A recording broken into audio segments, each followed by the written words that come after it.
Hello there, bonjour à toutes et à tous et les autres. Petite intro très rapide, sans spoiler, et ensuite, promis, on parle de l'Odyssée, ce que Christopher Nolan nous cache comme détail qui nous change totalement notre vision du film.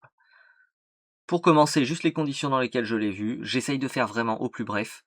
Le film sortait le 15 juillet 2026, pardon, je regardais l'heure.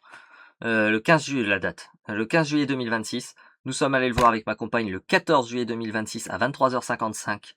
On est rentré dans la salle. La séance commençait officiellement le 15 juillet 2026 à minuit 5. Comme vous l'avez compris, on est dans les premiers à l'avoir vu, hors méga avant-première, Grand Rex ou autre chose comme ça. Ce qu'on n'a pas fait parce que, le fric, 2, et c'est surtout ça, je voulais une première séance où on pouvait parler tranquillement, se dire ce qu'on a vu, ce qu'on ressentait au fur et à mesure avec ma compagne. Je voulais qu'on soit dans le partage des émotions, c'est un Nolan quand même. Ce qu'on a pu faire dans une séance 4DX où il n'y avait pas grand monde dans la salle. Pour être exact, il y avait nous deux et deux autres personnes. On est plutôt tranquille, on est d'accord. Je sais qu'il a été fait, filmer, tourné pour de l'IMAX, en IMAX 70 qu'il a inventé. J'irai le voir en IMAX d'ici ce week-end, vous en faites pas. Là, on est encore le 15, il est à peu près 7h, 7h30 du mat. C'est parti, on fait la vidéo direct, on enchaîne. Du coup, j'ai pas encore pu le revoir, savoir si ce sera mon préféré de Nolan ou pas, mais en tout cas, il a ses chances. Il a ses chances.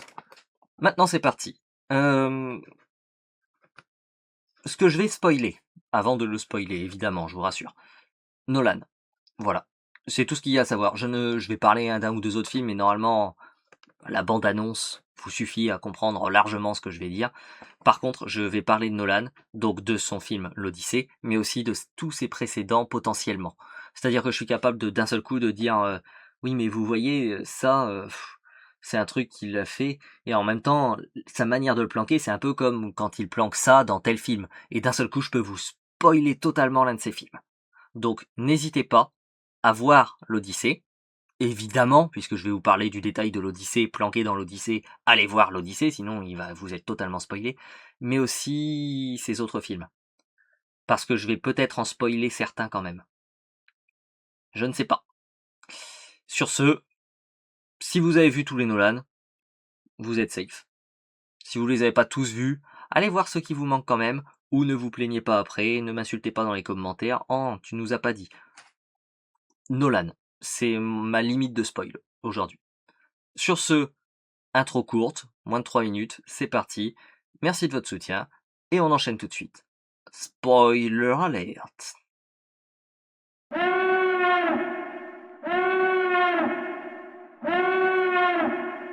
Et voilà, la spoiler alert est finie. Maintenant on est entre nous, on peut tous dire.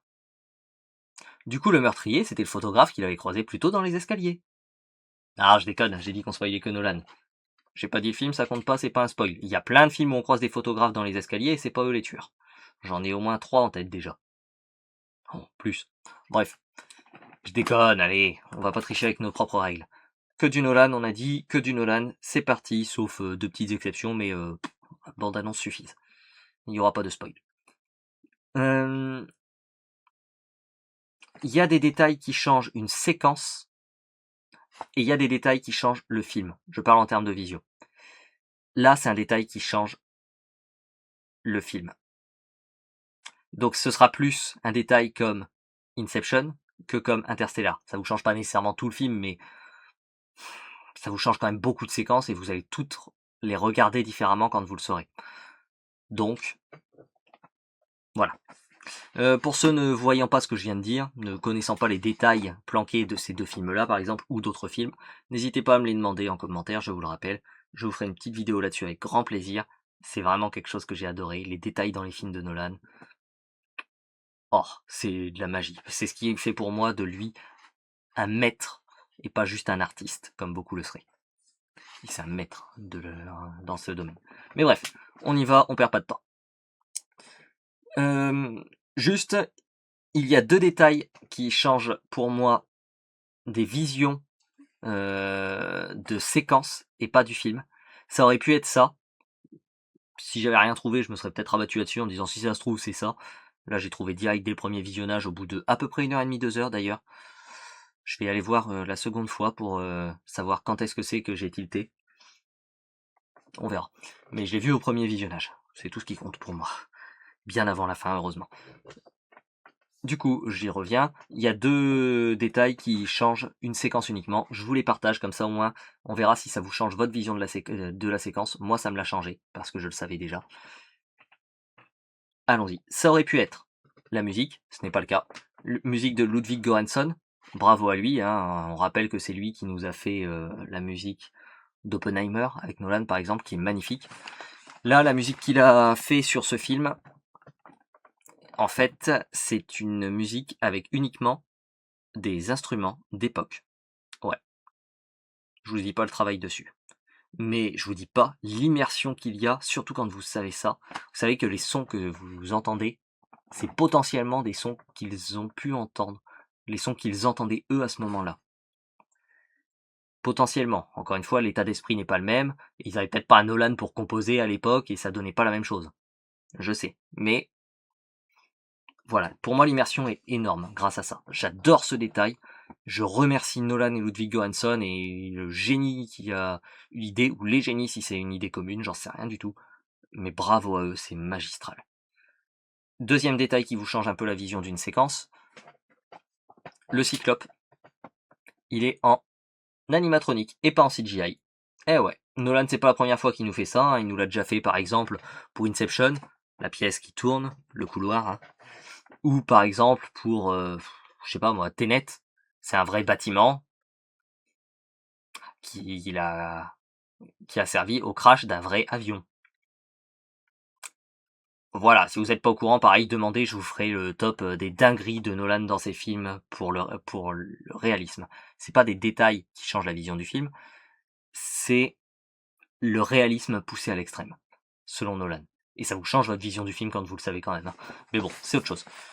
Bref, je vous l'ai fait pour l'Odyssée. Je vous le ferai pour d'autres films si vous le demandez aussi, n'hésitez pas. Maintenant, on est parti. Ce détail qui change totalement la vision dans l'Odyssée de Nolan, c'est que c'est justement, je viens de le dire, et là vous vous dites quoi, mais il a encore rien dit. Et si, c'est l'Odyssée de Nolan. J'ai pas dit l'Odyssée par Nolan. J'ai pas dit l'Odyssée d'Homère par Nolan, ou l'Odyssée d'Homère de Nolan. Pour moi, c'est l'Odyssée de Nolan. Et c'est magnifique. Vraiment magnifique. Je m'explique, c'est parti. Alors, pour ça, on va s'aider, pardon, dans ce sens-là, d'Internet. Vous, ce sera là, moi je regarderai là-haut. Vous en faites pas, c'est multiple écran, c'est normal. Prenons la définition de l'Odyssée. L'Odyssée, c'est une épopée mythique tournée à travers le monde qui suit le retour d'Ulysse vers Ithaque. Voilà. C'est classe, c'est simple, on peut pas faire plus simple.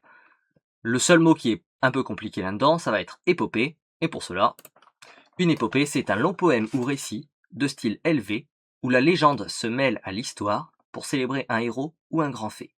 Entre parenthèses, épique. Allons-y. Un long poème ou un récit de style élevé, 2h47, je crois. Incroyable. Très bien écrite. Je ne sais pas si c'est l'écriture, la traduction, l'adaptation. En tout cas, c'est très bien écrit, c'est élevé, ça se voit, etc. Je suis d'accord. Où la légende se mêle à l'histoire pour célébrer un héros ou un grand fait. Et c'est là où je veux en venir. C'est l'Odyssée. C'est pas l'Odyssée d'Ulysse.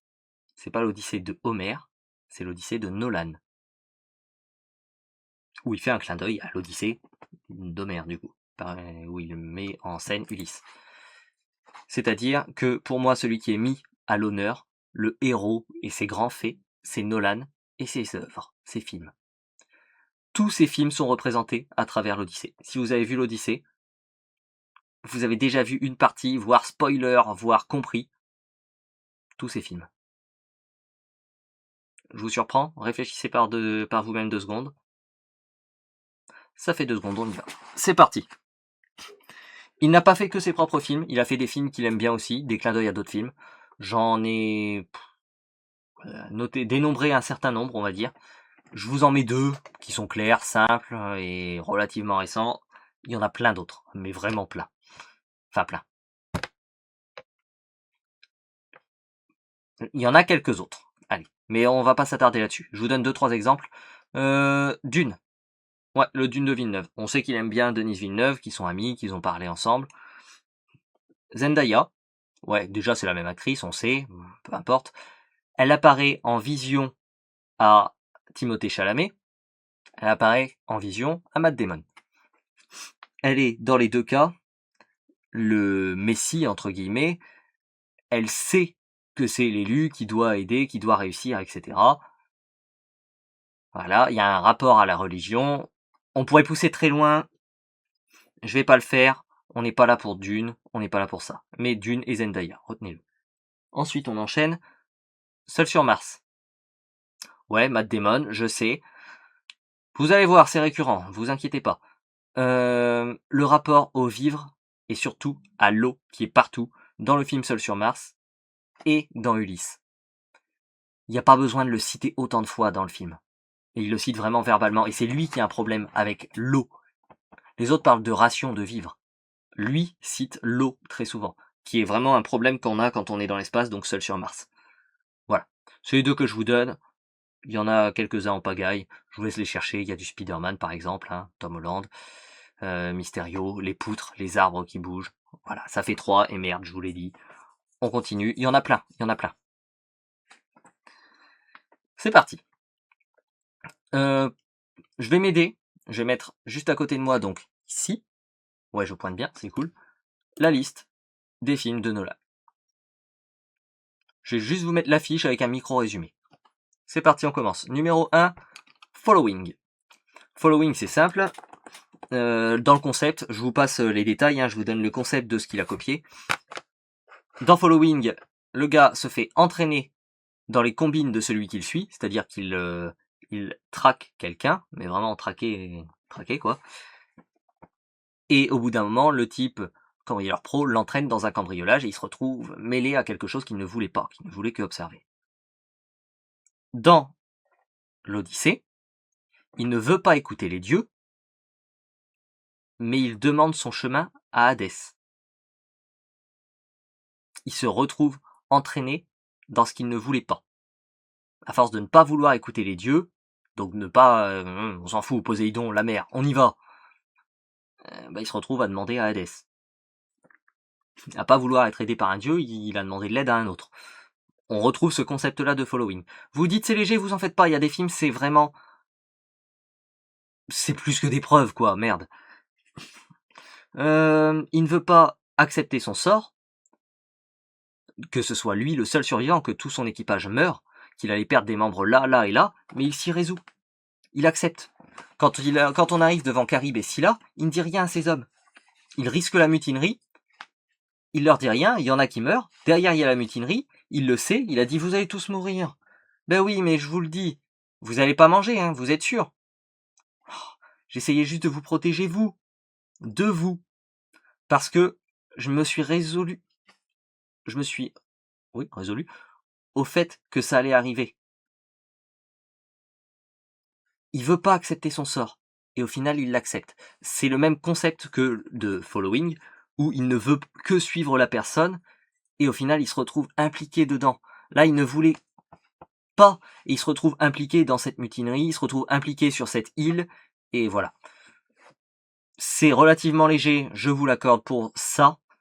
Following, pour moi, le principal, c'est le fait de ne pas vouloir suivre les dieux, et au final, être obligé de demander à un dieu pour suivre son chemin. J'adore ce concept. On enchaîne, ça va aller très vite. Film numéro 2, connu par beaucoup, Memento. Bon bah voilà, hein. Memento, il est amnésique, il cherche à retrouver la mémoire. Bon, vous allez dire, oui, mais c'est pas Nolan, c'était déjà Ulysse dedans. Oui, non, ils insistent beaucoup à travers tout le film, alors que normalement c'est... Voilà, c'est deux de ces épreuves. Avec l'autophages, c'est tout. Donc bon, je m'attarderai pas plus sur Memento, il n'y a même pas besoin de détails. Voilà. Ensuite, Insomnia. Insomnia, c'est pareil, c'est pas le plus voyant, mais il y a quand même, hein, je vous rassure. C'est la nuit sur l'île aux bœufs. Déjà, on voit qu'il dort pas, on voit d'autres séquences de nuit, hein.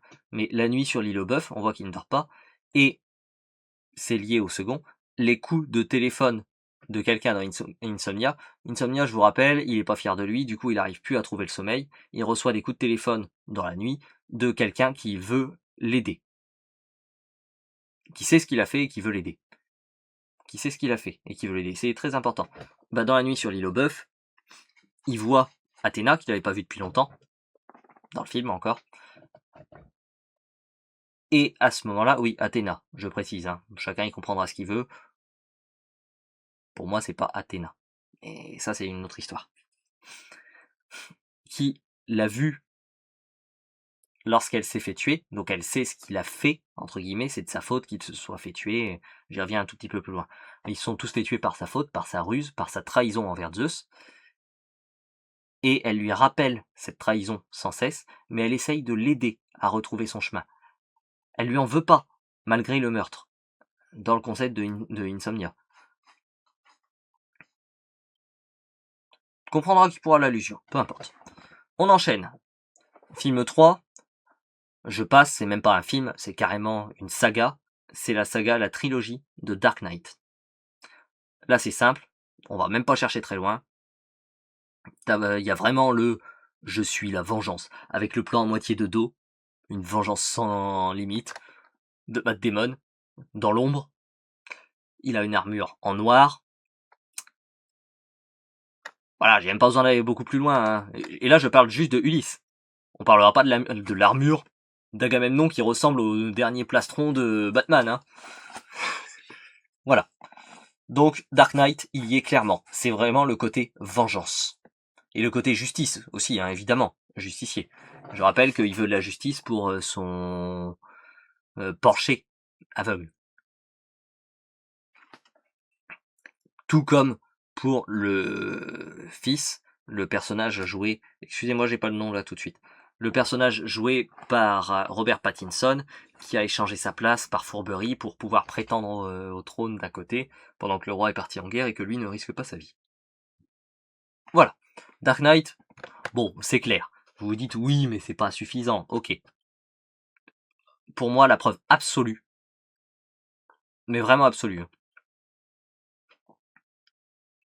Ouais, si, la plus absolue de toutes, le Prestige. Si jusque-là je vous ai pas encore spoilé ou quoi, ou vous vous dites « Ah, il me manque que le Prestige », allez voir le Prestige tout de suite. Là, je vais spoiler le film entier. C'est parti. Le Prestige, je vous rappelle, spoil de la fin, ce sont deux jumeaux. Oui, pléonasme, je sais, mais j'en ai rien à foutre. Ces deux jumeaux, identiques, c'est pour ça que c'était pas un pléonasme. Ma phrase n'était pas finie, il y a des jumeaux qui sont pas identiques. C'était deux jumeaux identiques, où l'un des deux, par le coup de la balle volante, a perdu un doigt, un bout de l'annulaire, et du coup l'autre a dû se le sectionner pour que ce soit, pour qu'il y ait une équité, etc. Du coup, c'est deux jumeaux avec l'un des deux qui est blessé, atrophié. Et Scarlett Johansson, dans ce film, lui dit « Tu ne devrais pas cacher ce problème. Ça montre que tu es différent, ça montre ce que tu as subi. Tu devrais au contraire le montrer, en être fier. Du fait d'être atrophié, même si ce n'est que d'un doigt. » Dans l'Odyssée, Hélène et Clytemnestre sont présentées comme deux sœurs jumelles identiques. Ce qui n'est pas du tout le cas dans l'Odyssée d'Homère. Ça, ma compagne a fait un bond quand elle a vu ça. Et c'est vrai, c'est absolument faux dans l'Odyssée d'Homère. C'est pour ça que je vous dis, tout ce qui ne va pas dans l'Odyssée d'Homère, ah oui, ça va exactement dans l'Odyssée de Nolan. Ouais, la classe. Donc on a dit deux jumelles identiques, dont l'une des deux a été blessée, atrophiée. Ils lui ont tailladé la moitié du visage. Je précise, la moitié du visage. Harvey Dent, pile ou face. Ouais, on retrouve en plus Dark Knight en même temps du Prestige. Monsieur Nolan. Et là, personne ne peut le nier. Je suis désolé, mais les deux jumelles dont l'un des deux est atrophié, il n'y a même pas de jumeaux dans l'Odyssée. D'un seul coup, lui, nous pond des jumelles dont l'une des deux est mutilée. Mais c'est énorme. Bref, voilà. Dès que j'ai vu tourner son visage, j'aurais dû le comprendre. Déjà, j'ai fait un oh, on dirait Harvey Dent. Sympa. J'ai pas tilté. J'ai pas tilté que c'était tous ces films. J'ai pas tilté sur le moment. Et je m'en veux. J'aurais pu le tilter plus tôt. J'aurais pu être meilleur. Très franchement. Mais bon, je suis pas mauvais, je l'espère. On enchaîne. Après le Prestige, il y a eu, je vérifie en même temps, Inception. Dans Inception, il y a un totem, je vous rappelle, et le totem, il a un seul possesseur, un seul maître, on va dire, et son seul possesseur est capable de le toucher car c'est lui seul qui connaît son vrai poids au totem, sa vraie forme, sa taille, sa texture, parce que dans un rêve, n'importe qui aurait déjà attrapé ce totem en connaîtrait à peu près son poids et pourrait le représenter. Donc en gros, vous pouvez faire votre totem et si ça se trouve, le creuser. En fait, il pèse 2 grammes alors que vous avez l'impression qu'il en pèse 20 si vous l'avez juste vu. Et c'est là toute la subtilité. Personne ne peut savoir qu'il pèse 2 grammes. Et si t'es dans un rêve que quelqu'un a inventé pour te bloquer et te faire une inception, tu vas arriver dans le rêve, tu vas attraper ton totem, et là tu vois qu'il fait 20 grammes, tu fais je sais que c'est faux. Le mien il est creusé dans la vraie vie. On est dans un rêve. Voilà. J'adore ce concept. J'ai été obligé de l'expliquer en même temps. Bref, son totem, être sûr que ça c'est vrai, et ben le cheval. Il est tenu par Elliot Page. Je rappelle, Elliot Page a changé de sexe. Je cherchais à ne pas dire ce mot-là, mais j'ai pas le choix. Il est passé de femme, Ellen Page, c'était, à homme. Elliot Page. Le cheval et le totem. Lui seul le connaît vraiment et aurait dû voir le vrai poids, le vrai tout ça. Mais comme c'est pas le seul à avoir touché, comme il y a tous les autres dedans, il n'a pas réussi à reconnaître le totem, à reconnaître le rêve, la tromperie, la supercherie. C'est ce qui peut coûter une vie. Il s'en est bien sorti dans Inception, beaucoup moins bien dans celui-là. Mais voilà, le rapport au totem, à l'objet, au fait de savoir ce qu'il y a dedans ou non et d'être le seul à le savoir, ou pas pour ce coup-ci, c'est Inception. Et encore une fois, il y a l'acteur. On sent quand même vachement la récurrence de l'acteur, le film. L'acteur, le film. Et ça continue, vous en faites pas. Interstellar. Alors, Interstellar, il y a plein de trucs, mais je vais passer en vitesse. Interstellar, le concept même, c'est le temps perdu. Dans l'Odyssée et dans Interstellar. Dans Interstellar, pardon, je vous rappelle que 7 années sur Terre représentaient une année au départ spatial. Je parle même pas sur la planète, où c'est encore pire. Une année de voyage, ça représentait 7 années sur Terre. Il a passé 7 années avec Calypso. On commence pas les coïncidences. On sait pas combien de temps ça lui a semblé, peut-être une année. Il a demandé depuis combien de temps je suis là. Moi, combien d'années? Lui, il pensait que ça faisait 2 mois. Donc il pensait certainement 12 mois, 13 mois. Il devait penser à 1 an à peu près. Pour moi, le ratio, il est là déjà. Dans le temps qui ne passe pas à la même vitesse. Mais il y a... Attendez, je m'explique encore plus. Pour moi, c'est vraiment la vision différente du temps qui passe. Qu'il a eu là. Des 10 ans perdus sur la plage. Des 30 ans ou 35 ans, je sais plus. Perdus sur la planète dans Interstellar. Des 7 années écoulées qui ont semblé moins pour d'autres. C'est colossal. Il y a un petit rapport en plus avec Following, je voulais tant que j'y suis, avec la prédiction qui se réalise, et au fait que le destin est déjà écrit en fait. Tout était déjà écrit. C'est-à-dire, dans Interstellar, les livres, ou la montre, l'aiguille de la montre, elle a déjà bougé, alors que il l'a pas encore fait dans le futur. On sait déjà qu'il va aller dans le futur pour pouvoir le faire. Et ben là, il y a un peu ce même concept-là dans ce film, où tout est déjà écrit. Je parle même pas du titre du film L'Odyssée ou quoi que ce soit, mais dans le sens où la prophétie, on lui dit tu vas perdre tes hommes, tu vas faire ça, Charybdis Scylla, les bœufs de Apollo. Voilà. Pour moi, je retrouve encore ce ratio-là. Je vais chercher un peu loin, mais on s'en fout. Pour moi, c'est le temps perdu, les 7 années, la plage pour la mer. Voilà. Je suis désolé, c'est énorme. Dunkerque, je vais faire comme pour Memento, je vais aller très vite. Memento, c'était la mémoire. le concept du film. Dunkerque, c'est l'horreur de la guerre. Le concept de Matt Damon et de son ratio au film. On montre l'horreur de la guerre, même de la guerre de Troie, qui a déjà été embellifiée ou quoi que ce soit. Là, on en montre vraiment l'horreur. Je vais pas vous détailler comment, mais on montre ce qu'ils font, à quel point ils tuent des civils, des femmes, des enfants qu'ils égorgent. La vision de Athéna qu'il a, pour moi, c'est le fantôme de la guerre qui le hante, vraiment. Donc Dunkerque, c'est tout vu. On passe ensuite à Tenet. Robert Pattinson, oui, je sais, toujours l'acteur. C'est incroyable. Mais Tenet, je vous rappelle, lecture inversée, l'entropie inversée, je sais, hein, la balle que vous ne tirez pas de votre pistolet, mais que vous avez déjà tiré, donc que vous allez absorber dans le pistolet pour qu'elle revienne à son état initial, dans lequel elle était à la base. C'est-à-dire qu'elle a déjà été tirée, elle revient à la base. Dans le film, Ulysse est déjà parti, et il revient à Ithaque. On continue, je vous rassure. C'est pas le plus simple, Tenet, hein. Il est dur à expliquer en plus. Pour moi, c'est une lecture inversée. Robert Pattinson symbolise l'absence du roi, on est d'accord, hein. Et à sa mort, à Robert Pattinson, c'est la fin, du coup, de l'absence du roi. Donc c'est le retour du roi à Ithaque. Et c'est vraiment, pour moi, une machine arrière, c'est-à-dire, vous faites votre action, à l'endroit, vous attrapez le pistolet, vous faites ce que vous voulez, vous tirez avec votre pistolet inversé, la balle va être absorbée par le pistolet, et vous pouvez reprendre votre action à l'endroit. Pattinson symbolise l'absence du roi, c'est-à-dire le roi était déjà parti, Ulysse, hein, je dis le roi, mais voilà, le roi d'Ithaque, vous avez compris, Ulysse est déjà parti, il y a Pattinson, dès le début, hein, il est dans les premiers plans, Ulysse se rapproche, au fur et à mesure que Pattinson se rapproche, si on veut, du trône, au bout d'un moment, Ulysse est là, il n'est pas encore là, il est sous les traits d'un mendiant, de quelqu'un d'autre.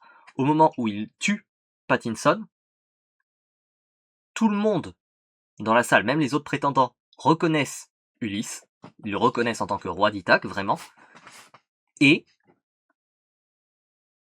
il reprend là où il en était de sa vie, où il avait promis, c'est-à-dire, il peut reprendre ses plans avec Pénélope, vers l'insaisissable soleil levant, etc. Ce qui n'est pas du tout dans l'Odyssée, je sais. Tout ce qui n'est pas dans l'Odyssée, je vous l'ai dit, ça vient de Nolan, tout simplement. Donc pour moi, c'est vraiment ça. Pattinson symbolise l'absence du roi, et du coup, l'entropie inversée de l'Odyssée, du fait que on commence quand il est parti, et quand Pattinson meurt, on arrête l'entropie inversée, il est de retour à Ithaque, on peut reprendre la lecture à l'endroit à partir de ce moment-là. C'est un poil tordu, mais en même temps, c'est une allusion à Tenet. On peut pas faire une allusion à Tenet qui soit pas tordue, sinon ce serait pas une allusion à Tenet. Mais ce serait une allusion... J'allais dire des choses, mais je vais être très méchant pour qui que ce soit. Je vais dire au Télétubbies, c'est-à-dire à un truc que des enfants auraient pu comprendre. Je suis pas méchant. J'ai plein de noms en tête, je balancerai pas. Bon, et on va finir. Oppenheimer. Son dernier film avant l'Odyssée. C'est littéralement, et là aussi, moi aussi c'est de la poésie, l'horreur du génie. Je rappelle que Oppenheimer regrette ce qu'il a fait, la bombe, alors que Ulysse regrette ce piège qu'il a tendu, parce qu'il a violé la seule loi inviolable de Zeus, et il s'en veut énormément. Les autres le voient en héros, dans les deux cas, que ce soit Oppenheimer ou Ulysse, hein, tout le monde compte ses récits comme un héros, alors que lui-même s'en veut et ne se voit vraiment pas comme ça. Et ils étaient du coup très nombreux, hein, que ce soit sur Oppenheimer à fabriquer la bombe, ou à Troie, à faire ces horreurs. Je parle même pas dans le cheval, où ils étaient nombreux, mais à avoir fait cette guerre et avoir fait toutes ces horreurs.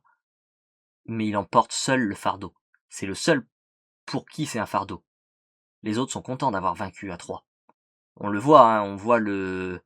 Excusez-moi, j'ai plus tous les noms. Hein. J'ai du mal avec tous les noms grecs ou autres.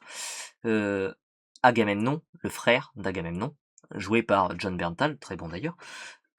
On le voit qui est fier de sa campagne, qui dit qu'elle a détruit beaucoup de monde, qu'ils ont tous eu du mal à rentrer. Mais que la campagne, c'était une idée de génie ce qu'a fait Ulysse, c'est incroyable. Il ne porte pas le fardeau de la guerre. La seule qui porte le fardeau de la guerre, qui en veut, c'est entre guillemets Hélène. Mais encore une fois, c'est pas elle qui l'a déclenché, elle en est pas du tout responsable. Le vrai fardeau, le coupable de la guerre, normalement c'est tous les guerriers. Oppenheimer, c'est celui qui a eu l'idée et du coup il porte le fardeau tout seul. Il est le seul à sentir ce fardeau sur ses épaules, alors que les autres le voient comme un héros. Il est assez intelligent pour avoir trouvé comment vaincre ses ennemis, et assez intelligent pour comprendre qu'il n'aurait pas dû. Dit comme ça me fait penser à la stratégie Ender. Je ne spoilerai pas, je dirai rien de plus. Allez le voir si ce que je viens de vous dire vous parle. Voilà, moi j'adore. Ceci étant dit, on en a fini. Voilà. Avec tout ce que je viens de vous dire là, est-ce que vous pouvez encore m'affirmer que ce n'est pas l'Odyssée de Nolan? Je rappelle en vitesse, hein. Following, il rentre dans les combines de quelqu'un, qui l'entraîne dans ses combines de force. Il voulait pas, c'était pas ce qu'il voulait. Il va contre sa volonté. L'Odyssée, il ne veut pas écouter les dieux. Il se retrouve entraîné dans une combine des dieux qui le force à devoir écouter un dieu. Voilà. Memento, la mémoire qu'il essaye de lui faire revenir. De se faire revenir. Voilà. Insomnia, les appels de quelqu'un qui veut l'aider, qui sait ce qu'il a fait mais qui ne lui en veut pas pour autant. L'Odyssée, Athéna, qui sait ce qu'il a fait, qui ne semble pas directement lui en vouloir, elle semble même le remercier à la fin, et qui essaye vraiment de l'aider. En lui disant que les dieux ne sont pas clairs, elle qui est là, mais si on est clair, regarde, ouvre les yeux. Elle essaye vraiment de l'aider. Dark Knight, bon bah voilà, la vengeance, la tenue, une ou deux répliques, voilà. Le prestige, les jumeaux dont un mutilé, je suis désolé, preuve absolue. Inception, le totem, le rapport à l'objet unique que tu dois connaître. Si elle avait reconnu son objet, elle aurait compris la ruse. Je dis elle, il, pardon, excuse-moi Elliot, même si tu regarderas pas cette vidéo très certainement. Désolé à Elliot. J'ai adoré Elaine Page, j'ai appris son nom quand je l'ai vu bien avant Inception. Et ouais.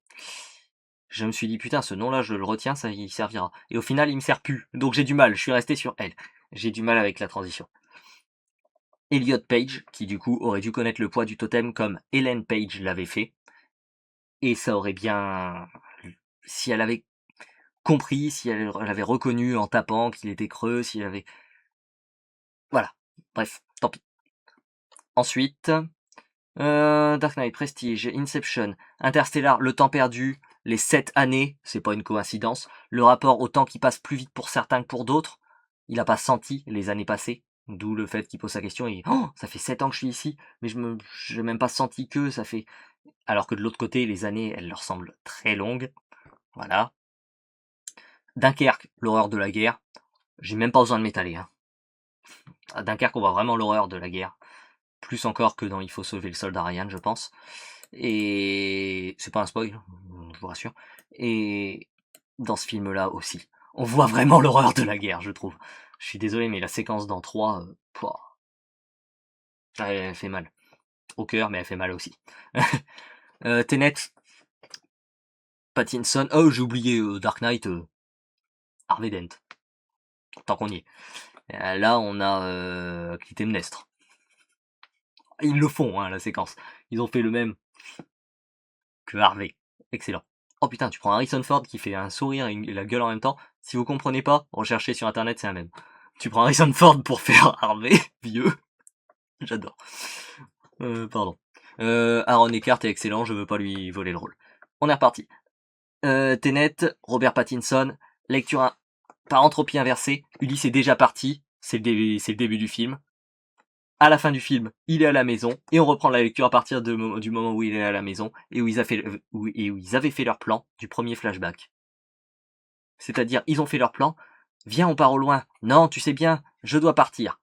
Hop, il fait sa campagne, qu'on n'a pas vu. Le film commence là, au bout de la campagne. Je reviens. Oh! Bon bah on peut partir. Dès qu'il est mort. Pour moi, l'entropie est représentée par Robert Pattinson. Parfait. Moi j'adore. Je suis désolé, Tenet pour moi c'est une belle preuve aussi. Et Oppenheimer, l'horreur du génie. Le fait qu'il regrette ce qu'il ait fait, alors que les autres l'adulent, et que les autres voient ça comme une victoire, alors que lui voit ça comme un fardeau. Oppenheimer, pur, mais vraiment 100%. Et pour moi, c'est Oppenheimer qui m'a fait tilter et comprendre le truc. Vraiment. C'est la séquence, il y a une séquence où il dit quasiment la même phrase qu'Oppenheimer pour moi, et j'ai fait un oh, putain, mais en fait, c'est Oppenheimer, c'est pas. Ah, mais attends. Et les jumeaux, c'était le Prestige? C'est pas. Mais du coup, le temps perdu, c'était Interstellar, c'est pas. Mais du coup, et voilà, j'ai fait que ça. J'ai bugué pendant 3 à 5 minutes à me rappeler tous les films de Nolan, à faire 1, 2, 3, 4, 5. Ouais, ok, je les ai tous. Voilà. Résumé fini. On s'en est sorti. Écoutez, dites-moi ce que vous en pensez ou pas. Hein. Pensez, si vous en parlez, peut-être, à essayer de mettre quelques lignes avant. Pour ceux qui liraient les commentaires et qui voudraient pas se faire spoil. Ouais, je sais, faut être con, mais ceux qui lisent au moins le premier commentaire, le plus aimé, vous savez, il va être directement en dessous de la miniature. Commencez pas par un truc qui spoil tout de suite. Parce qu'il y en a, ils vont regarder la vidéo en mode oh, il a dit qu'il spoile pas, très bien, je peux rester un petit peu. Et qui vont avoir les yeux qui rivent sur le premier commentaire. Et là, ils voient, bah oui, mais en même temps, s'il fait des détails à tous ses films dans l'Odyssée, c'est parce que. Et là, oh putain, connard. Excusez-moi pour les grossièretés, mais c'est ce que ça me fait quand quand je me dis putain, c'est une vidéo qui spoil pas et que le premier commentaire spoil et qu'il est affiché en gros sur la miniature. Vous voyez ce que je veux dire, s'il vous plaît. Si vous le pouvez, essayez d'éviter dans les premières lignes le spoil ou mettez quelques lignes de spoil de points, boum, si vous voulez être sûr. Je vais pas dire que je vais supprimer vos commentaires sinon, mais j'aimerais bien éviter de spoiler les gens qui ne veulent pas l'être. Et qui auraient quand même cliqué sur la vidéo en mode oh, c'est quoi? Ah merde, il va spoiler aussi ces autres films-là. Parce que là, je suis désolé, le Prestige, je voulais plus que spoiler. Hein. Même Inception est le totem dans le concept, même si pas trop. Même Interstellar, surtout. Interstellar. Bon, bref. Voilà. Sur ce, je vous laisse mettre vos commentaires, réagir à tout ce que j'ai dit ou pas, ce que vous avez pensé du film, et n'hésitez pas, si vous avez envie d'en parler un peu plus, je vais en refaire une vidéo peut-être plus longue sur l'Odyssée, je ne sais pas. Je vais essayer aussi, si j'y arrive, d'en faire un format court. Oh, j'y arriverai pas, je pense, format court. De ça, du détail, c'est pas possible. En tout cas, cette vidéo, quand elle sera postée, parce que je vais d'abord la traiter un tout petit peu quand même, à remettre les trucs d'internet à côté, tout ça. Et j'ai une deuxième idée, je sais pas, on verra. Et j'ai une deuxième idée en tête, je sais pas si je vais le faire ou pas. En tout cas, je vais la poster sous très peu. Et quand je la posterai, vous verrez, je serai certainement l'un des premiers d'internet à avoir dit ce que je dis dans cette vidéo. Je suis content, je suis fier de moi, je pourrais l'être plus, j'aurais pu faire mieux. Et encore une fois, celui dont je suis content, fier et qui aurait eu du mal à faire encore mieux, bravo, monsieur Nolan. Oh, quel film! Voilà. Je l'avais dit, l'Odyssée sera le film de l'année. En même temps, quand tu dis ça d'un Nolan, tu prends pas trop de risques. Mais bon, quand tu dis à un Spielberg que ça va être un chef-d'œuvre, tu prends pas trop de risques. Pourtant, Disclosure Day, voilà. Je n'ai pas spoilé. Je n'ai rien spoilé. Voilà. Merci à monsieur Nolan. Continue de faire tes films. C'est des chefs-d'œuvre. J'adore. Je m'en lasserai jamais. Vraiment jamais. Sur ce, on se retrouve un de ces quatre. Merci à tous et à très vite.